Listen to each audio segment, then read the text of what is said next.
Ooh, one person's joined. Yay. I'm glad to see you. We're have a slow start today. This is Be Strong Families webinar series, staying strong and positive for ourselves and our children. And I'm Katthe Wolf, and I'm here with Andrew Hitchcock from Be Strong Families. As you come into the room, if you would go over to the chat and choose the second item on the drop-down menu, which says panelists and attendees, that's basically everybody, and say hi and where you're joining from. That would be great. We're going to get started in just about a minute.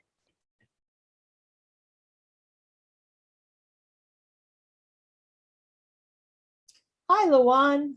Hi, Jennifer. Hola, Jennifer. And soon to Cal. Hi, Denise. Oh, my old friends here.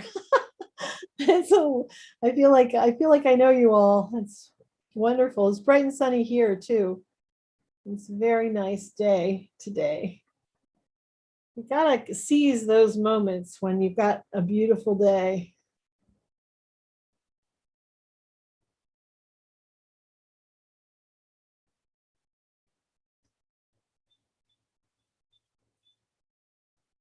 All right, we're going to get started. It's 12 o'clock.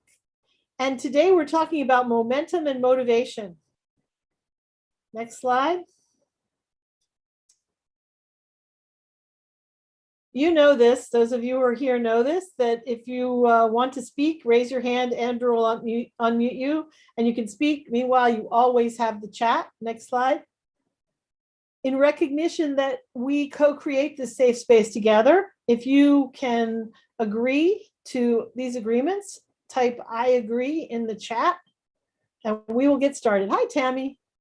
Tammy agrees. Jennifer agrees. Andrew's agreeing. It's awesome. Okay, let's go directly into, we have a poll for you all and want you to think about, this is our last week of the April and May journey to vitality. So we really want to assess like where we are motivation and momentum wise. So we are going to ask you in this poll, there's only a few of you here today, so it won't be like a huge long poll, but on a scale of 1 to 5, 1 being not at all, and 5 being I'm definitely going to keep going, how motivated are you to continue your journey to vitality? Just be honest. Are you super motivated? Yeah. Well, how could I stop now? This is all about self-love and self-care. So why would I stop that? Especially when I'm on a roll? Or are you more like, you know what, it's done? Okay, so we have a number of 5s, a 4, and a 3. Okay, and we're hoping that towards the end, that in the course of this half an hour, we're going to move those 3s and 4s up to 5, and we're going to keep everybody in a 5 is going to agree. Is going to stay there. That's our goal. So we won't do another poll, but at the end, I'll just kind of ask you, do you think you moved? Let's go to the next slide, Andrew.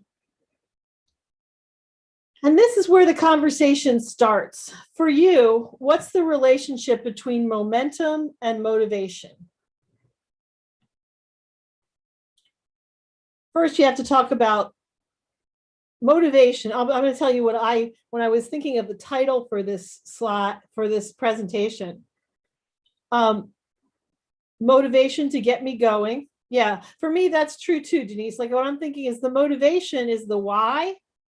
It's the why is this important to me? It's what energy do I have for it? What excitement do I have for it? How important is it to me?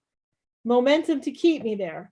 Yeah, I think the momentum is that after I get to the why, my motivation, if my motivation is strong enough, I'm going to start doing things. And then I start, like, these balls, we have this picture here. We're looking for a picture of momentum. And technically, this is called Newton's Cradle. And if you've ever played with these balls, you move one back. So that's your first action. Maybe you get a Fitbit, or maybe you decided to go for a walk in the morning, or maybe you decided you're really going to pray or meditate first thing. And that's you taking the ball back. I mean, with your hand, that's you taking the ball back and releasing it. And once you do that, all the other balls start moving. Have you people understand what I'm saying with this? It's like the balls start moving and then they stay moving for a while. So the thing about momentum is that once you're in motion, staying in motion until something stops you. So if you have the motivation, you get going, and then you have the momentum to keep you there. And Tammy says momentum helps to keep things going and often to get the motivation back if it's fading. Yeah, so like I'm motivated. You guys know I've been to the dentist a few times this month. So I'm motivated after my planing and scaling thing yesterday to brush my teeth twice a day because it hurt. Like my mouth hurt after that procedure. And then I read up on, gum disease, and I was like, oh my gosh, this is really serious. And I don't want my teeth to fall out. And so that gives me motivation to put in, to be really rigorous about something that for a lot of my life, I always brush my teeth in the morning, but I was less on the nighttime one. So that got some motivation. But if I start doing it and it becomes a habit, I develop momentum for it, right? I mean, that's the thing is like, then I start doing it without thinking about doing it. And that's where I keep going on the journey without having to interrogate myself or question my motivation. So let's see. Anna says, my Apple Watch is making me accountable. It even tells me to breathe and stand up. It's now getting me going in activities. Awesome. And Dana says, the more motivation for me, the farther back I pull the ball. Yeah, right? That's awesome. The more energy you want to put into the thing is that's all about motivation, right? And Denise says, so true. When I'm exercising and drinking water, I want to eat healthier too. Yes, so that you get the initial motivation gets the ball rolling, and then the ball keeps rolling and picks up steam, and more things about health and vitality get added to it when we're talking about our journey to vitality. Tammy said, Andrew says, I feel that I can have momentum over the course of several months that I can keep fading off of. Even in a particular day, my motivation isn't super great. Momentum feels long-term to me. Yeah, and that's like momentum carries you through so that you don't have to constantly be thinking about it. So momentum kind of like spots you when your motivation might be lagging or when you're low energy. You're just like, you have momentum to keep going. It's like when you change your diet and it becomes, this is the way I eat now. And it's not so difficult. You don't have to make you don't have the same process to make the choice every time because this is the way I eat now, or when I get up in the morning, I meditate. So that's my practice. That's my usual practice. So I don't have to like think about it every morning as much as when I'm starting to get the ball going. And Tammy says, it's great when the momentum keeps me going long enough for something to become habit. And Dana says, I think it's in the habit of it or in the mundane of it all is where I tend to lose my momentum. That's interesting. Dana says, I need to see some change or variety to keep momentum and motivation going.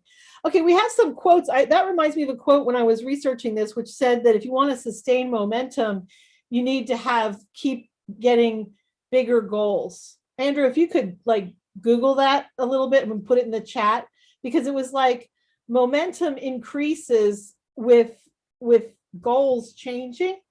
So if you stay with, once something becomes a habit, then it's not fresh and new anymore. So you have to add something in. Let me see, maybe I have it on my thing that I can add it in. It says,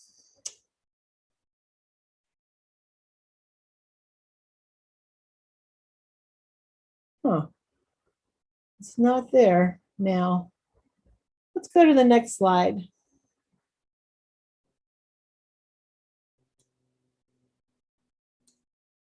So this is the law of momentum, which is an object in motion will stay in motion until it meets a resisting force. So keep pushing forward. So Dana, I think what you're encountering is those balls, if you just, those, the Newton's cradle balls, if you just pull the ball back once, and then you let it collide with it, it will keep it going for a while. But then there's the whole, I don't know, gravity or whatever the force is that just will have it slowing down potentially, and then you got to bring it back again, you got to pull it back again. And that pulling it back again is keeping the momentum going by having different goals that there's motivation behind, So one way to keep momentum going is to have constantly greater goals. Yes, that's what I was looking for, Andrew. Thank you. Outside forces acting upon the balls slow them down. Ugh, my life in a nutshell. Right. So then they have a different goal, or you have to pull the ball back again and keep it going. That for me, the hard part sometimes is recognizing that I'm falling off. Like I don't, my mind tricks me to say like, okay, well, I got up and I'm in a hurry this morning, and so I'm not going to meditate, but I'm still it's still my practice to meditate. And then what happens is after like 5 days of not meditating in the morning, can I really say that's my practice? I mean, I do, but that's where my mind starts playing tricks on me. Does anybody else have that happen? Where you're not doing what you think is your normal thing to do, where it's not moving the way, does that make sense to anybody else? Jennifer says yes. Andrew says yes, definitely happens to me.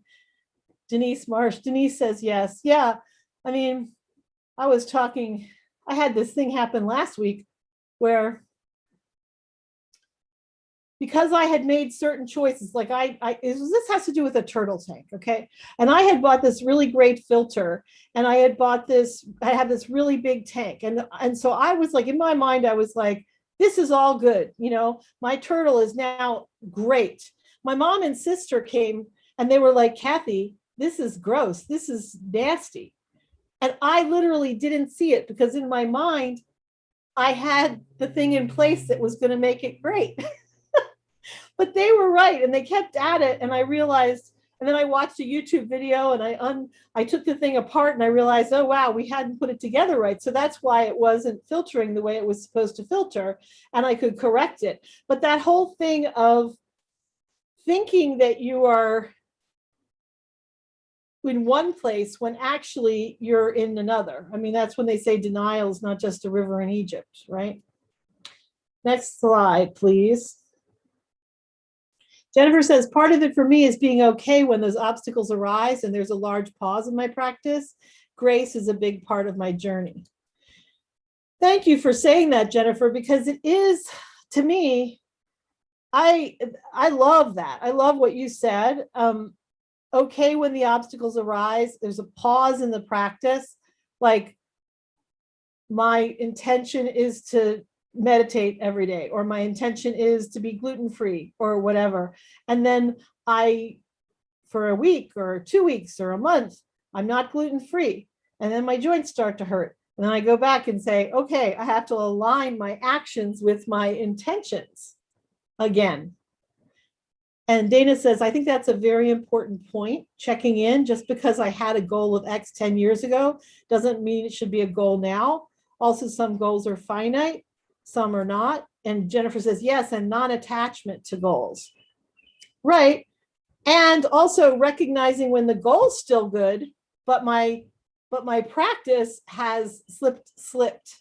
And so getting back, reassessing the goal. But also, if you decide, yeah, that still should be my goal, being able to recommit and make small steps. There was another thing on motivation that was about, actions, like just keeping the action aligned with the thought or the idea. And this is a quote we found also by Tony Robbins, who's, a motivational guy. And he says, excitement must lead to immediate action, or you will lose the power of momentum. More dreams die because we fail to seize the moment. Do it now. That's like the Nike, just do it, right? So excitement must lead to immediate action, or you will lose the power of momentum. That's when motivation, that's the excitement, right? But if you don't put some action underneath it immediately, then it's just an idea. And nothing's getting done. Tammy says, I like this quote. It's very true. I need to act on the excitement or it fizzles out. And Denise says, accepting my lacks in practice, forgiving myself and turning it around as soon as possible. Yeah, and I think, Denise, it's also like, how do I say this? What I just thought of when you said that was like, do I really need to like forgive myself? Can I be in a relationship with myself where, love me, never having to say you're sorry kind of thing? That's an old movie for those of you who remember that. But it's like, can I be in a relationship with myself so that I just say, oh, what do I need to do today? So it's, I don't want to beat myself up like ever. I don't want to shame myself like ever. I don't want anybody else to shame me ever. And how do I get into that situation where I'm standing for myself and I'm just saying, okay, well, it wasn't happening before, but now it's going to happen now. And I don't even need to waste time or energy, trying to, if I don't beat myself up, I won't have to forgive myself. That's where I am in this moment right now. That's my idea. If I don't beat myself up, if I don't find myself wrong, and I don't put a whole lot of shame in my game with myself, then the forgiveness piece takes less effort as well, maybe. Andrew says, I appreciate that perspective, Dana. I think there have been times where there are elements of my life that no longer need momentum, and I needed to alter course to keep growing. Do it right, Dana says. Do it right now is a saying I'm meditating on right now. So simple, but so deep. And Denise says, accepting myself more so than forgiving. Right. I mean, I think that's what I'm aiming to do, is like accepting myself. I am where I am. I am where I am. And then I have choices to make in terms of getting closer to where I want to be. And if I make those choices and I follow them up with action, then I'm moving in the direction. I'm going north. I'm moving in the direction. And, my son has had a lot of trouble with school, in his life. He doesn't like school. And he's trying to do college now online with SNHU. I think they have really good program for people who don't like school, because it's all very clear. Like, he got trapped in the ambiguity of things like that, teachers' expectations and all that kind of stuff. In their program, it's like very clear. They have a rubric. This is what you got to do. This is, if you do this, you'll get this grade. If you do this, you'll get this grade. And it's very clear, so he can do it. But what was I saying? So with him, it's like, just keep going, keep signing. He said, I can handle one course a semester, but it's going to take me 5 years to get this degree. And I'm like, you're going to be 5 years older regardless. The question is whether you want to be 5 years older with a degree, or you want to be 5 years older without a degree. Really, it's just about that. And just making the choice to sign up for the course and then to do the course, that gets you closer to your goal. I also said, you don't know, like in 6 months, maybe you'll feel like you have the energy, or you have the bandwidth, or you have the confidence, or whatever's lacking. You'll have that to be able to do 2 courses at one time, and then it'll go faster. But it's about being really real with yourself about where you are right now and having that be okay. And then making choices to do things that will push you closer to your goal. Might as well do it. Right. Let's go to the next slide, Andrew, because we have some questions to round out. So I think this is really important. So we're going to do the questions separately. And the first question for you is, what's your motivation to continue on a journey to vitality? Over these past 2 months that you've been doing this, what is your motivation right now to continue on your journey to vitality? And feel free to raise your hand or to write it in the chat. Andrew, will you talk? Will you tell us what your motivation is to continue on your journey to vitality? Sure. I was just kind of thinking about this one. I think it really has to do with my relationship to myself and my relationship to my wife. Just in, it's been a year since I got married, and I'm still wanting to find motivation and momentum in my, in my role in that, and how I act within my family, how I act with Michelle's family. And that's something that I've thought about a lot. And I've really enjoyed these last 2 months to think about that. And I've had, it's been a very stressful year in some areas, but I'm very excited to see where I'm going with my own journey. And I'm sorry if that was a little, No, that sorry. went down a rabbit hole, but I don't think you did. I don't think you did. I understand. So we have in the chat, Monica says a healthier me, which makes a healthier family. Data's motivation, it makes me a better woman, mom, and person. Tammy says my motivation is to continue to learn, grow, and love myself. I feel good. I want that to continue. Jennifer said to be healthier, have more energy, set a good example for my children. And Denise says, I want to keep reaching for my fullest potential, even though I'm no spring chicken. And Anna said, lose weight and continue this journey of taking care of myself, making myself first, and that's okay. And Data's saying, yes, Denise. And yeah, with me, I mean, somebody told me, somebody who I know very well complimented me. He meant to be complimenting me yesterday. He said, you're so strong, Katthe. You're so strong. And I was like, yeah, but I don't think that's the best thing. When people say you're so strong, they're usually, it's in a time of struggle. It's in a time of like, stress and having to keep going. I said, I feel like what the best thing about where I am right now is I know I'm strong. I'm also joyful. Like I'm happy. I'm healthy.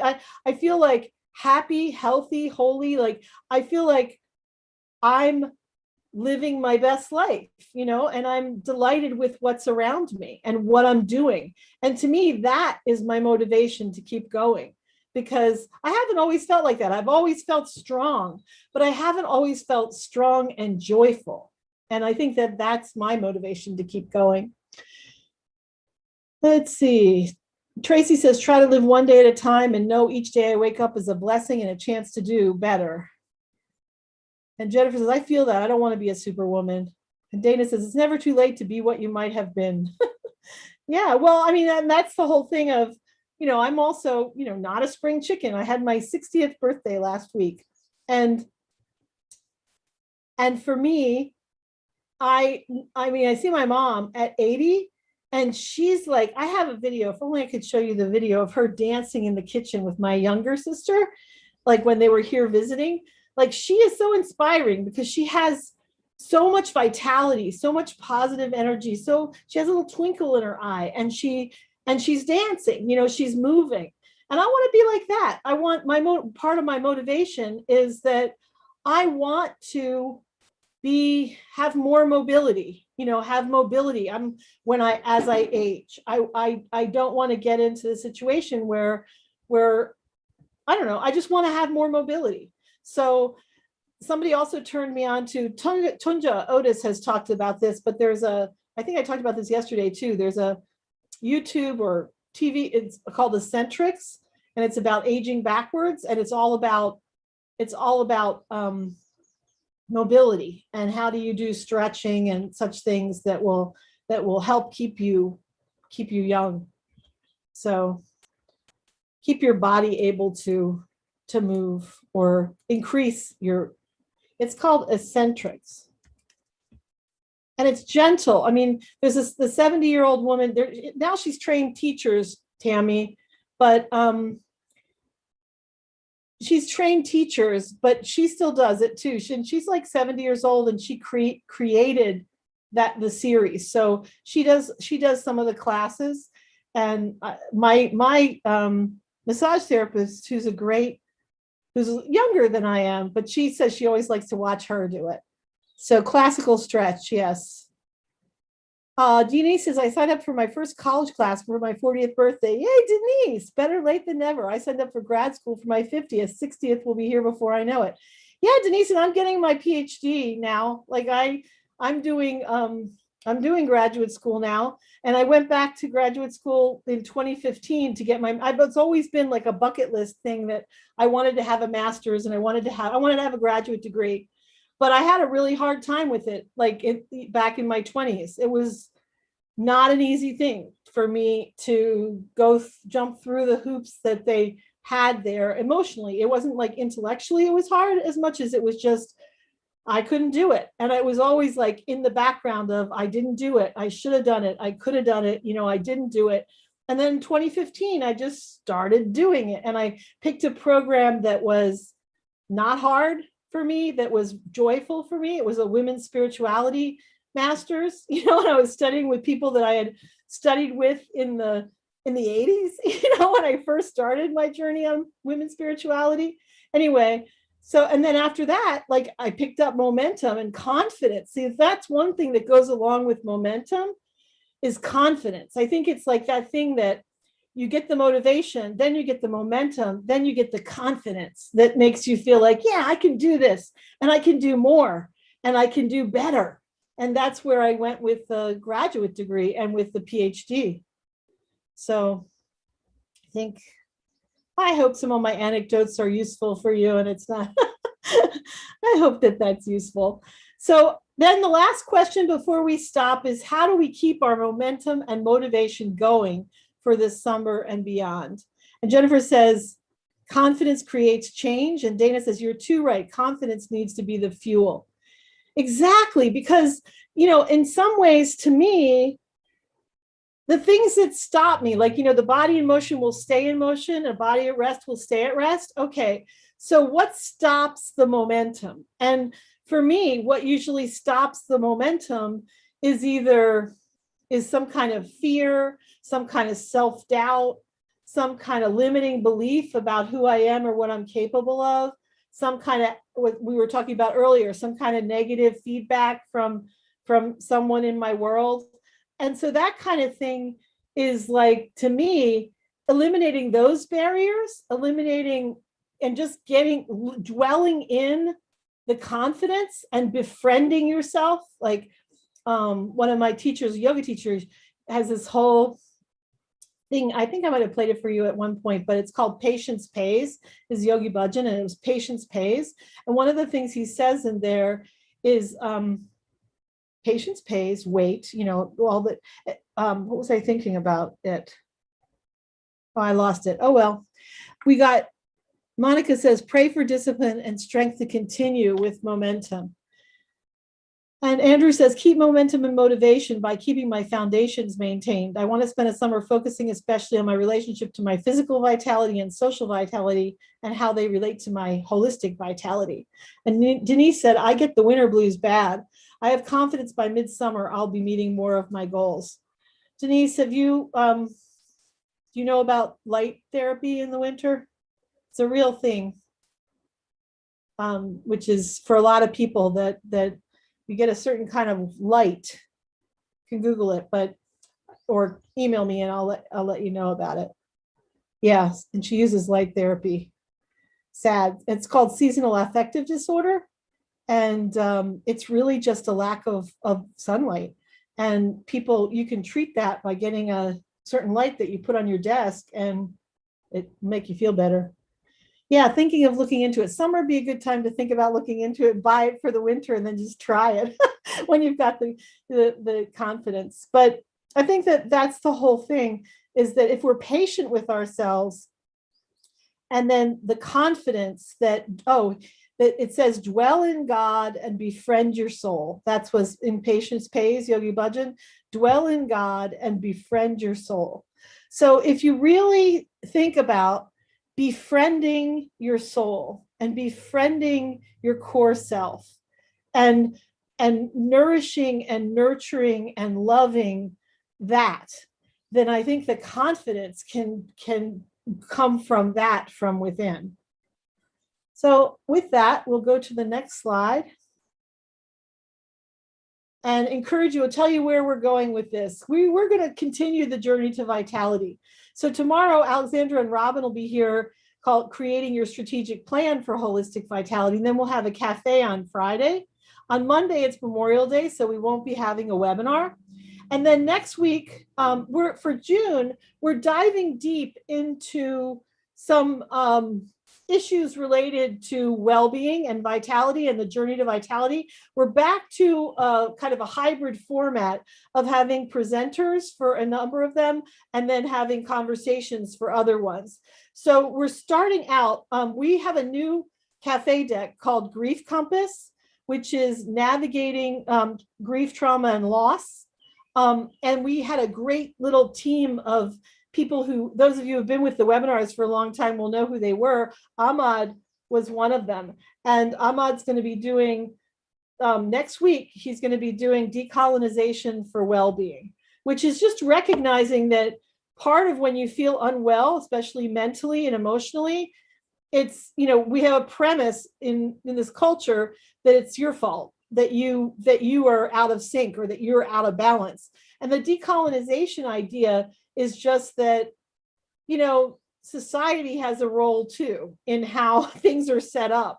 So if you're in an environment where it's not a healthy environment, you know, then what does, if you were happy in that environment, that wouldn't necessarily mean it wouldn't be a good thing. So anyway, he explains it much better than I do, of course.